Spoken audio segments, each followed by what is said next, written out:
Ние сме седнали сега в момента в престол дясно на Бога, на небето, над началства, над власти, над всичко възможно, което може да сетиш. Власт на една друга власт. Няма по-високо нещо, което да е над тебе, тая вечер. Кои е ключа? Защо крайна сметка ни гледаме свето оттам и да говорим с глас на земята, а виждаме живеем на земята и се опитваме да говорим на небето? Казва се религия. Казва се религия.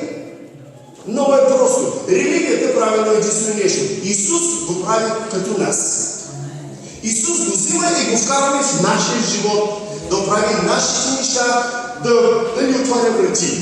Искам да ви кажа, скъпа църква, трябва време за зрялост. Искам тази вечер просто да говоря вече неща от духа за зрели хора. Амин? Амин. Чуйте, Исус е дошъл с една единствена цел на земята.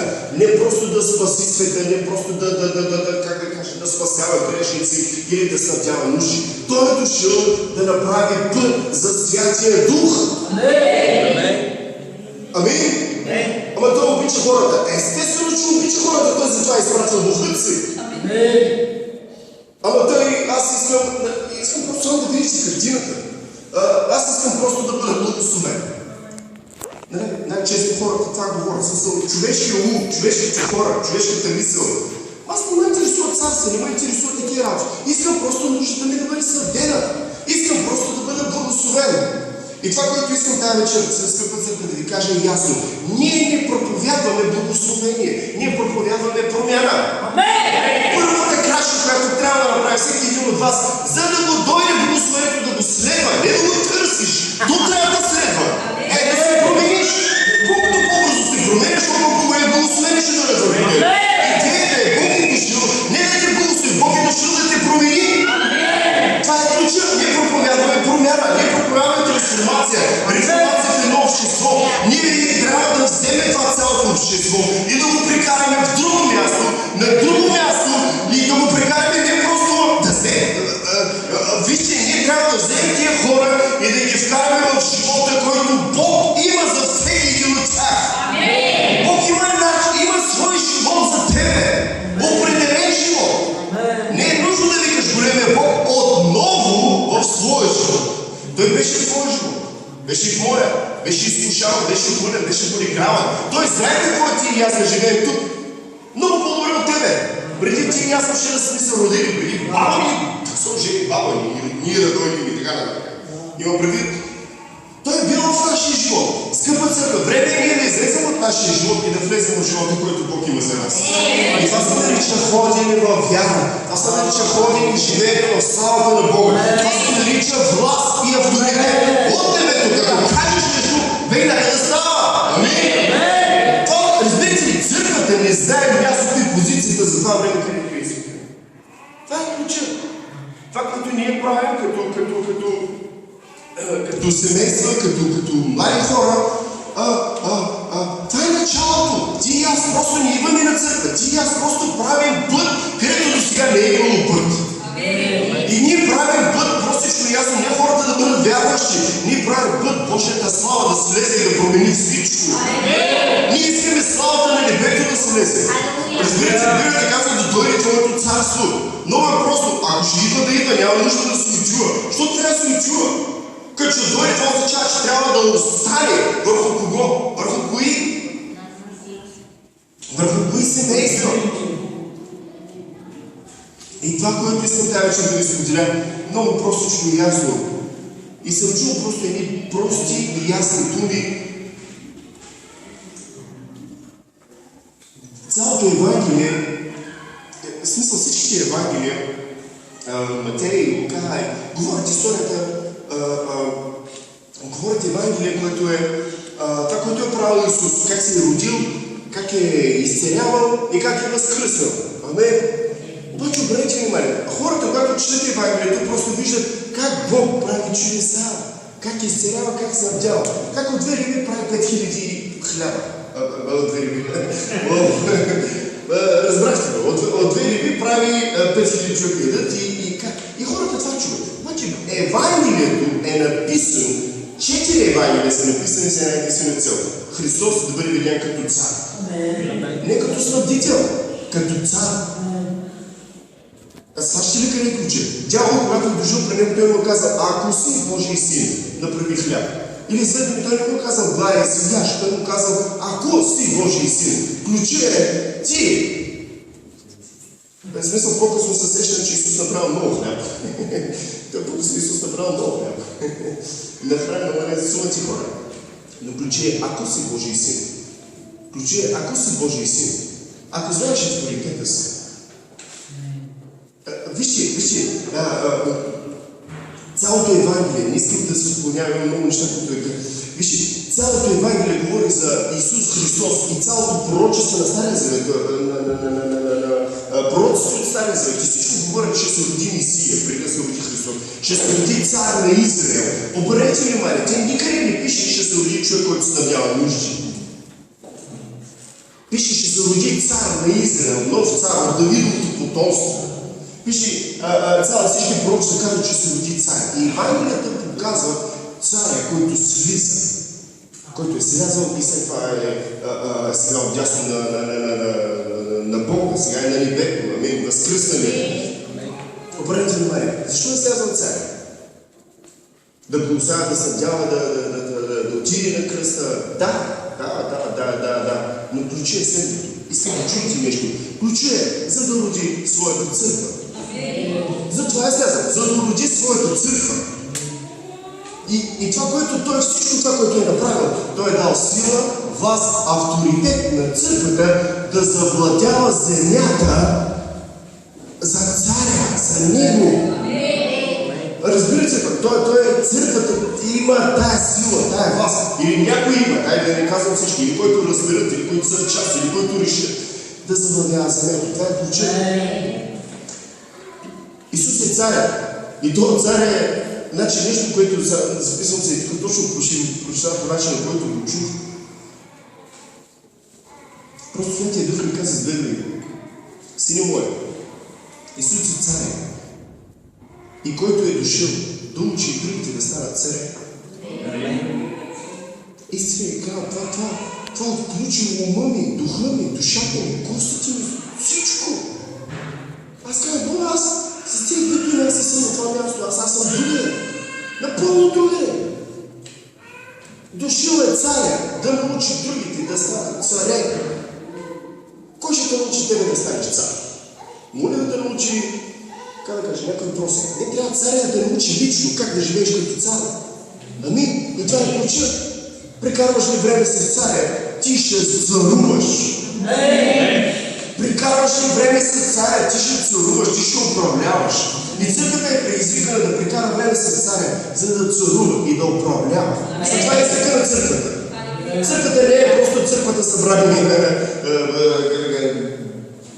Искам да говоря сериозни неща, но да сещам се. Зарязвам. Защо път да ни покава? Вижте, проблема на ромското общество, че винаги проси.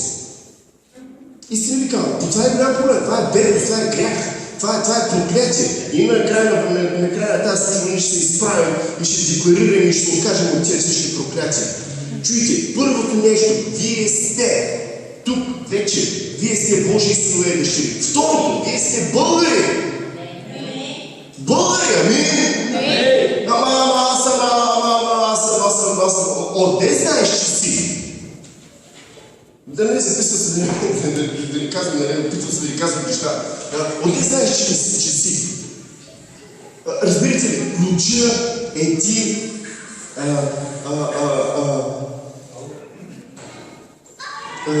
ти да ходиш в силата и властта и авторитета, който Бог ти е дал. Знаете ли, ромските църкви, просто това буквално не знаят силата и авторитета си и идват цялото им внимание, особено на ромите, влизат в църква, за да получат нещо от Бога. Колко познавате роми, които отиват на църква, за да дадат нещо? Сещате ли се за някой такъв човек? Който отиват на църква и казва, днес ще дам това за Бога. Не всички отиват, за да получат от Бога. Добре, ключи в Библията казва, че по-добре да даваш. Ти тогава си благословен. Ти ако очакваш да получаваш, Днес Господ вярва, че ще ти даде. Естествено, че ще ти даде. Те, които ходиха след Исус, те бяха гладни, получиха хляб, получиха и риба. Предостатъчно, доволно е. Обаче обърнете внимание, на следващия ден и на края на седмицата те пак имат нужда от хляб и от риба. Даже на едно място Исус казва, идвате при мен, защото вярвахте хляб и риба. Или с две думи, Бог снабдява, Бог благославя. Естествено, Бог снабдява и Бог благославя. Не е нужно да влизаш в църква, за да ти Бог да ти снабди нуждата. Когато сме били вънка в света, всичките ние заедно, Бог пак оставил ли ни? Не. Той еднакво да снабдява тебе сега в момента и еднакво снабдява вънка, да речем, някой човек, който няма никаква връзка с Бога. Макар че пиените бойче няма понякога. Просто казвам при образ. Къде е ключа? Къде е ключа? Ключа е следния. Че вижте, тези всички хора, които Библията говори, ядоха хляб, ядоха риба, виждаха изцеление. Ключа е следното. На края на седмицата или Исус, когато учил от Галилея, учил в Ерусалим или на другото място, истината е, че на следващия ден те пак имаха нужда. И много пъти хората точно там губят благословението си. Снабди ми нуждата сега, снабди ми нуждата в това. Добре, Бог тя да ти снабди нуждата, каквато и да е тя. Макар че естествено ще се радвам се, ще съм молен нужди да бъдат снабдени и така нататък. Но вижте, ако ти си Бог ти снабди сега нуждата, каква е гаранцията, че накрая на седмица, другата седмица пак няма да имаш нужда? Вижте, ще ви кажа едно простичко нещо. Как да кажа. Кое не е ключа? Да се научиш да ловиш риба сам или да ти даде една риба да се наедеш? Ключа е да научат как да ловиш риба сам. Нали? И следното, това, което е нужно, хората, които е нужно, по времето на Исус, по времето на Исус, първо те трябваше да решат да бъдат променени. Защото ако Бог ти снабди нуждата, а ти не си променен, утре пак ще имаш нужда. Но ако Бог първо те промени, ти няма да имаш нужда. Ти няма да имаш нужда. Имаш нужда, защото не си променен. Имаш нужди, не си променен. Това е ключа. Това е ключа. И какво има предвид? Вижте скъпа църква, за това, което ние живеем в тези новозаветни времена, Бог възнамерява или Божията воля е всички Негови синове и дъщери да ходят в това царство помазание, за което Той е извикал църквата. Това е Божията воля. Ти и аз да ходим като царство, в това царство помазание. Амин. Това е ключа. Не просто вярващи. Библията казва, че Бог издига царство от свещеници. Или царе и свещеници. Даже ако се замислим, всъщност това е даже двойна мяра. И царе, и свещеници. Това означава, че в двойна мяра би трябвало да ходиш ти и аз. Как да стигнем това място? Как да упражняваме тази власт, която вече ни е дадена? Кое трябва да направим първото нещо? Истината е, че трябва да минем през период на обучение. Това е ключа. Това е ключа. Вижте, аз забелязвам моите деца, малкия. На малкия, като му дадат нещо, винаги той го взема и го слага в устата си. И колкото и да е опасно, колкото и да е нещо, той винаги да защото е малък. И трябва да порасне, трябва да стигне до зрялост, трябва да бъде обучен, само да му се даде нещо опасно или нещо остро, да му се довери. И трябва време, трябва растеж, трябва зрялост. Ето защо понякога ние не получаваме неща от духа на Бога, сила и власт, защото все още сме бедните, всичко, което сме ние. Разбирате ли какво е? И нужно е ние, обаче, нужно е ние да направим крачка на вяра, нужно е да почнем да се обучаваме. Първото нещо, което ни пречи, говоря за всички, не говоря за някой като... Първото нещо, което ни пречи до сега, като млади семейства, синове и дъщери на Бога, вижда всички, че вярват и надъхани, и чудесни, и радвам се за всеки един от вас. Най-много благословя, когато гледам хора облякани добре и такова. И това е радост. Ти чуеш при царя. Това е слава. Ти идваш на тържество, ти идваш да празнуваш. Ние между другото се събираме да празнуваме. Ние не идваме да палим свещи, черква и да се помолим на свети. Ние идваме да празнуваме. Що празнуваме? Успешна седмица, която ни предстои. Амин. Това е за вярващи хора. Това е сега върши хора. Ако ти вярваш, че седмицата ще е същата, която е била миналата, да не казвам, да не ти бъде според тя. Промени се на човек. Надигни се в вяра, надигни се в надежда. Кажи, тази седмица е много добро начало. Сега е вече моето време. Аз ще видя небето отворено върху себе си, аз ще видя ангели, които се качват ден и нощи. Аз ще видя домът се променя. Аз ще видя Божията слава. И това е ключа. Истината е, че Бог иска да види църква, която хори в силата и авторитета и властта на Бога. Като царско помазание. Обаче царско помазание то е три, нали, говорихме за това, знаете много добре, царско помазание изливане 3 пъти от то не е просто един път. Има помазание, има Святия Дух, има и това. Не. Това е предизвикателство, качество на следващото място. Изливайте Бог второ ниво на помазание, качество още по-горе, изливайте трето ниво на помазание. Библията казва, че трябва да стигнеш това мярка на зрялост, пълнотата на Христос. Или това означава да ходиш като царски свещеник. Царски свещеник. Обърнете внимание, царски свещеник според вас ще проси ли, ще има ли нужда? Помислете, президента да изпрати някой тук тази вечер. И този човек да се моли, примерно да каже, не съм получил заплата, да речем от президента. Разбирате ли къде е ключа? Ключа е ти да стигнеш авторитет и властта, който Бог има за теб. Не е нужно да търсиш благословение, нужно е да се промениш и да взема благословение, да те свежда. И това, което има казва, че Господиняцията, първото, което ни е нужно, за да преминем през период на обучение, за да управляваме, казах, за да управляваме, не просто да вярваме. Обърнете внимание, Исус каза следното. И портите на Ада няма да наделеят на църквата, която аз градя. Така казва Евангелието. Исус казва, коя църквата, която почвам аз да правя, моята църква, Исус казва, и портите на Ада няма да и наделеят. Защо няма да и наделеят? Защото би трябвало да очаква църквата да стигне до това място на зрялост, за да управлява портите на Ада. Това ще ли да ви ключа? Той това казва, няма да и наделеят.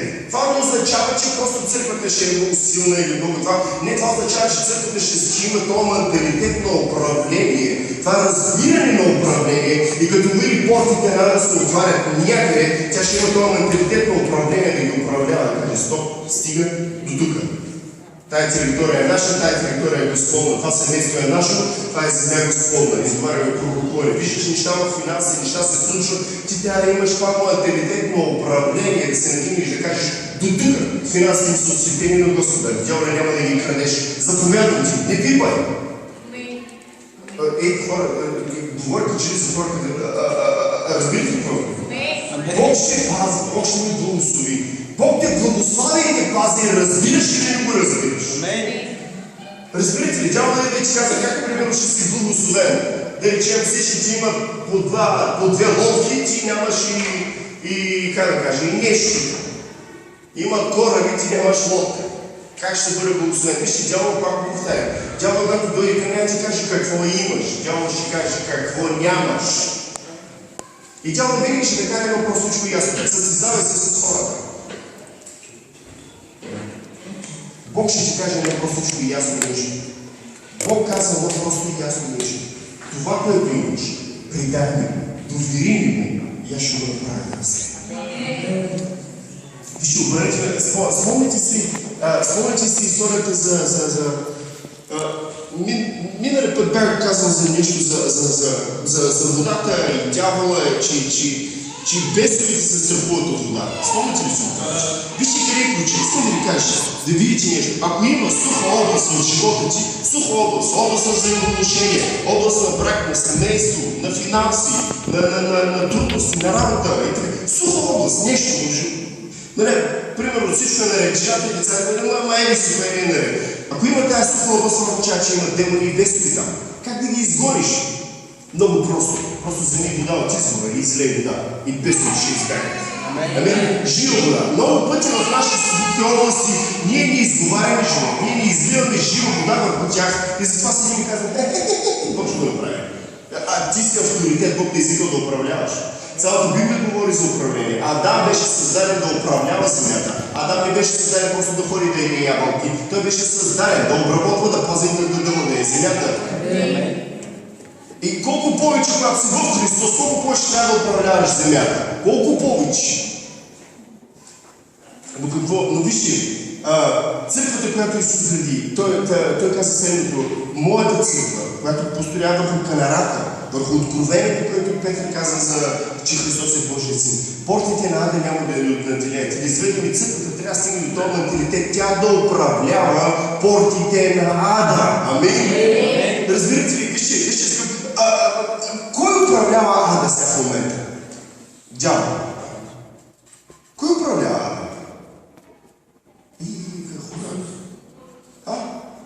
По-смело е, кой е? Кой го каза Исус? Той взел ключовете на Ада и на смъртта. Бог управлява и небето, и Ада. Разбирате ли, дявола не може да управлява. Авторитета, който Бог е дал човека да управлява. Новото създание в Христос да управлява. Вижте, дявола не може да управлява. Ако се чуете, примерно, става земетресения, стават неща, наводнения, хора умират, бедствия, ги ли прави дявола? Не ги прави дявола, защото той не може да управлява. Хората, понеже не разбират силата, авторитета си, са взели това нещо и са го дали на дявола. Дявол може да направи, как да кажа, Библията казва така: Бог създаде земята и Божия дух се носи по лицето на земята. Божия дух се носи по лицето на земята. Амин? Това означава, че Бог създава земята, цялото творение, тебе и мене, чрез Святия Дух. Това означава, че единствено Святия Дух може да прави творение, да твори нещо. Дявола има ли Святия Дух? Може ли той да твори? Как тогава дявола твори? Как тогава дявола прави тези всички лунори? Като използва хора незрели, хора, които не са наред тук и тук в сърцето, и те, понеже най-често християни, използва и понеже те имат Святия Дух, и те със своето си неразбиране, със своето си, дявола ги използват, тя как си прави лунорията. Това ще ли кажа? Време е църква да стигне до зрялост, да разбере какво има, да разбере защо го има, да разбере на къде да отива. И по-нататък като продължава, вижте, първото по-важното нещо за свещеника е характер. Това се отнася за абсолютно всички, това с мен. В смисъл за всички. Първото нещо, което ти трябва да демонстрираш, ако си решил, ако все още се чудиш, решава много години, цяла година вече си тук на църква. Другата година няма да е така. Нали не очаквате другата година да сме си същите? Не. Вижте, аз очаквам да влезете в наследство, аз очаквам всеки един от вас да управлява. Подготвени хора, екип за хваление, подготвени и още други екипи. Защо? Защо го правим това? Подготвени проповедници и ще подготвени и всичко. Защо го правим това? Защото не се съгласяваме да сме тук. Точка. Ако сме религиозни хора, ще бъдем толкова доволни и щастливи и халелуя и да влезли право с Господа. Нали, жена винаги има така, аз казвам право с Господа. Жена каза, стига, как да кажа? Това е смисъл да е. Браво да бъде на Господа. Доволни, щастливи. Истината е на единствено нещо. Не може, ако спрем тук, това се нарича пустиня. Истина ви казвам, да го кажа така, реално си го кажа, това, което сме били в къщите по домовете, беше чудесно, преживяхме славата на Бога. Сега година по-късно, в смисъл тук, почти цяла година, да сме мръднали в духа и в... Две. Не повече. Не повече. Просто да си го кажа, аз избягвах да говоря сериозни неща, аз избягвах да предизвикам. Но вижте, цяла година вече ти трябва да се решиш. Или ще следваш Господа, или няма да го следваш. Защото вижте, Бог не иска нищо, което не е дърговолно. И ти си в бунт против Бога. Аз ще вярвам, аз няма да вярвам. Може ли да вярвам? Хем да вярвам и хем. Може, за тебе може всичко. За мен не може. Идеята е не ти да живееш там. Идеята е да се вдигне това общество да дойде до друго място. И вижте, ключът е следния. Нещо, което е най-важно, за първото по важност, за царския свещеник. Не говоря за обикновен свещеник, не говоря за един по-обикновен пастир или обикновен проповедник. Халелуя, слава на Бога за всички чудеса си Бог да ги благослови. Говоря за царски свещеник. Царският свещеник, разлика между царския свещеник и всички останали, царският свещеник има сила, власт, авторитет и той е вижте. Царският свещеник е изстрелян, той е изпратен, единствен в тъмнината. С една единствена цел, да завладее земята и да подготви земята за единението на Божията слава. Това е разлика между всичко останало. Няма нужда тук да събират, да събираме църкви и да се раждат пастори. Между другото, ако си Божий човек, първото по важно, че трябва да знаеш каква е Божията цел. Вижте да ви кажа нещо много важно. Ако някой от вас смисъл е на такова място, просто в духа го усещане го казвам, просто не знам за кого е, всъщност знам за кого е, ама го казвам и нека вземете решение. Ако си се застава пред Бога да кажеш, какъв е моят призъм? Пастор ли съм, проповедник ли съм, пророк ли съм, какъв съм, пророк ли съм и евангелизатор ли съм? Какъв съм? Има ли хора, които се заставят пред Бога и кажат, какъв е моят призъм? Какъв съм? Ще ти кажа много простичко нещо да разбереш. Не е важно какъв си. Важно е да разбереш каква е Божията цел сега. Сега. Ако ти разбереш каква е Божията цел сега и се включиш, ти ще разбереш какво си призван. Има много хора, които казват, аз съм призван за пастор, проповедник, пророк и апостол, не знам за какви призвани, за Павел му да си призван, но да не знаеш каква е Божията цел за това време тук.